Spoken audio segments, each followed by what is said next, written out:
Ndugu zangu wa Tanzania, kazi ni kipimo cha utu. Kazi huleta maendeleo.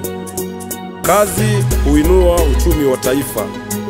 Watanzania, tuchape kazi. Nina waamsha wa Tanzania, amkeni, tufanye kazi, tuchukie umasikini. Tuwapeleke watoto wetu shuleni, wapate maarifa, waje wachimbe madini.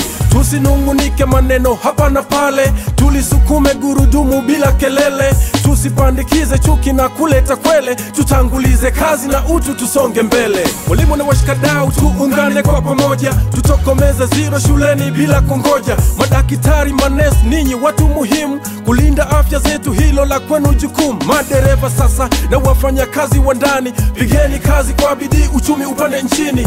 Uwajibikaji na uzalendo ndo msingi wetu, tulinde amani kwa vitendo. Na tunapodai haki, tutimize wetu wajibu, tupige kazi sana majungo no bila sababu. Na hapo ndipo tutakula mema ya nchi, keki ya taifa, sote tutanufaika.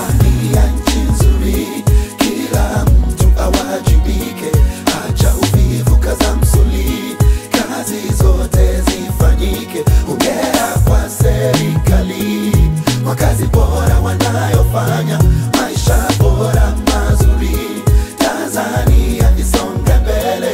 Tanzania nchi nzuri, kila mtu awajibike, acha uvivu, kaza msuli, kazi zote zifanyike. Hongera kwa serikali kwa kazi bora wanayofanya, maisha bora mazuri, Tanzania isonge mbele.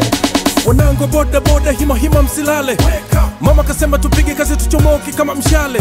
Utu kipimo ni kazi, na maendeleo hayaji bure, bali tunapanda ngazi kwa ngazi. Tupige kazi, tuache kazi, tuone kazi ilivyo kazi, kukaa bila ya kufanya kazi. Na iko wazi kwenye maisha kuna kupanda na kushuka, waweza ukawa matawi juu na kesho ukaanguka.